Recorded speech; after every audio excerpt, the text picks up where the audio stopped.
In the face of adversity, you have two options: submit or adapt. Sometimes doubling down is the best move, but it can leave you open to scrutiny if you fall apart down the line all the same, and sometimes backing down leaves room for those around you to grow and overcome the situations laid out before you in ways that you never could. A man faced with this dilemma over the past couple of years is Toto Wolff, with the Mercedes team facing adversity that it hasn't seen since the word Honda was slapped across its brow. With replacements waiting in the wings, drivers becoming impatient, and a fan base not accustomed to seasons without glory, the future seemed unclear. However, the announcement that came out of Brackley today will lend strength to the belief of all parties involved. Toto Wolff's time at Mercedes isn't coming to a close just yet. Want to know the new revelations coming out of Mercedes? The murmurings are positive, but with the gauntlet laid down by their rivals earlier this week, is this all just bluffing and intimidation tactics? And stick around, because the real reason behind Guenther Steiner's axing has come to light, and we were not expecting the source who revealed it.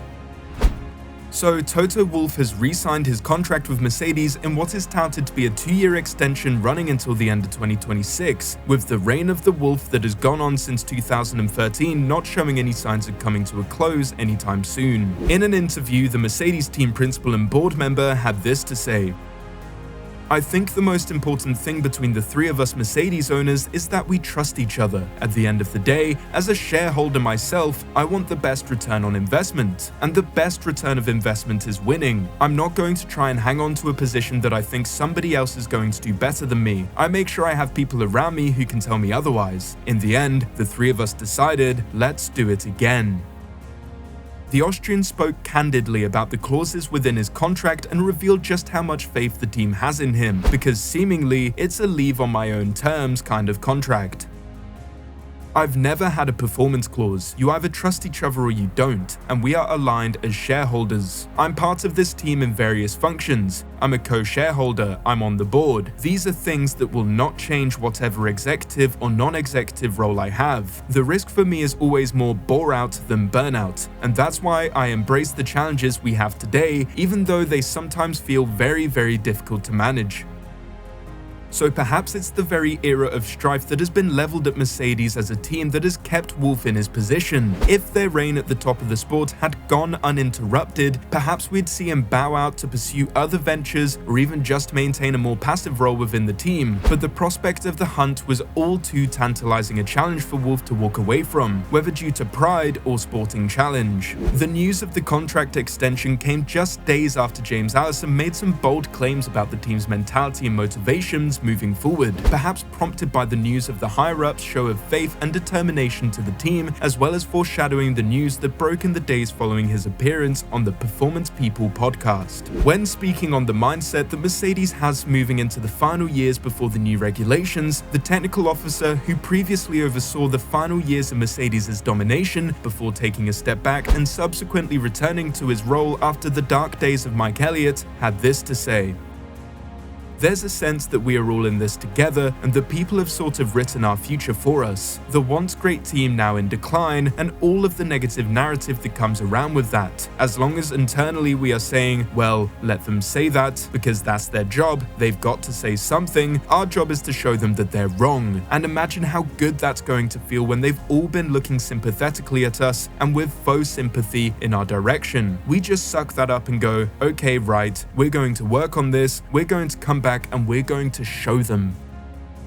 As well as this Liverpool-esque mentality monster approach, Allison would go on to discuss how the issues that Mercedes face are a matter of perspective in terms of how you deal with them. He'd reinforce our earlier thoughts that perhaps the adversity faced by the team are actually what caused Toto to stick around for another few years, as well as celebrate the resilience and talent of those working at Brackley and Brixworth. As the technical officer went on to say, "This is a place full of extraordinary talent who have got absolutely everything they need in their head. Their character and the equipment we have at the factory to be resilient to this and show that we can rebuild and produce the car that is deservedly at the front once more. Much as maybe the outside world might imagine this is deeply painful internally, and on one level it is, it's also really exciting. A lot of whether it's depressing or exciting is how you choose to look at it."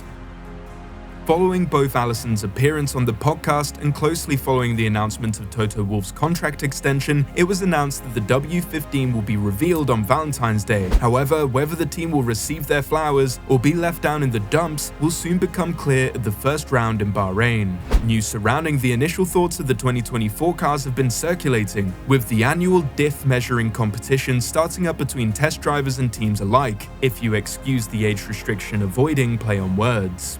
The first of the major teams to break cover was Red Bull. As a familiar face for those of you that also watch Formula E, hello to the other 10 of you, will recognize, as Red Bull test driver and Formula E champion Jake Dennis made some pretty bold remarks in an attempt to break Mercedes' resolve.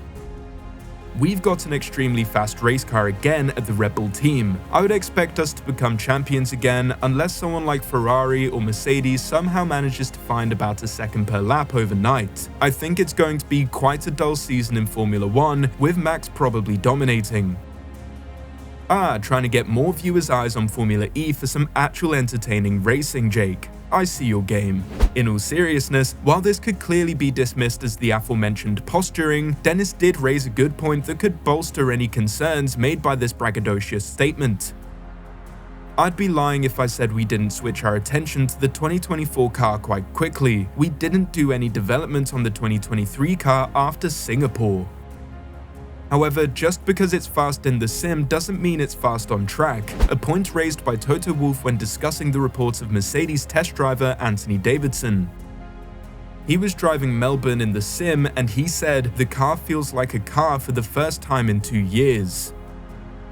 However, Wolff would acknowledge the scars left by trusting sim data from previous years, with the sim not recognizing the season-defining porpoising of the 2022 season, as Wolff went on to say, "Obviously, I would love this to correlate onto the track, but we've seen in the last 2 years that this is not always the case."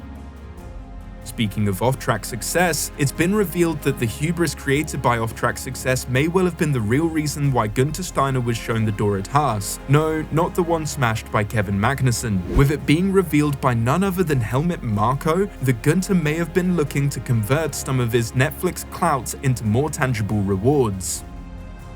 Let's put it this way, anyone who becomes too popular through a documentary like Netflix tends to take off. But if you fly too high too fast, you also crash faster. I've only heard that he wanted to convert some of his popularity into shares in the team, and that no longer appealed to owner Gene Haas. It is also the case in our sport that the team always takes precedence over the individual. Steiner became a victim of his popularity. However, when Guenther Steiner was questioned on whether his Netflix-achieved stardom could have been the thing that got him the axe, he responded in a way that would dictate it not even crossing his mind. Thinking back now, it could have, but in the end, that celebrity gave the team a lot of exposure and bought in very good sponsors like MoneyGram because they like that. They could use that. There are always positives and negatives to anything. Maybe there were some positives and somebody brought up the negatives. These are things you cannot always plan for because I was not out there to try and look for celebrity. It happened to me, and all the people who know me know that, so I'm okay with it. Steiner was also questioned whether he had tried to adapt his newfound celebrity status into anything more tangible, like shares. However, he vehemently denied such talk, rebuffing what Marko had alluded to.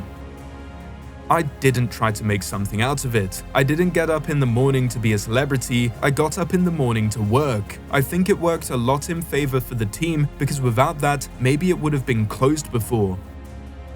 Given his commitment to the team and the sheer amount of effort he put into getting it started in the first place, we find it hard to believe his axing was due to any reason other than performance, no matter how much Helmut stirs the pot. But what about you? Let us know your thoughts in the comments below.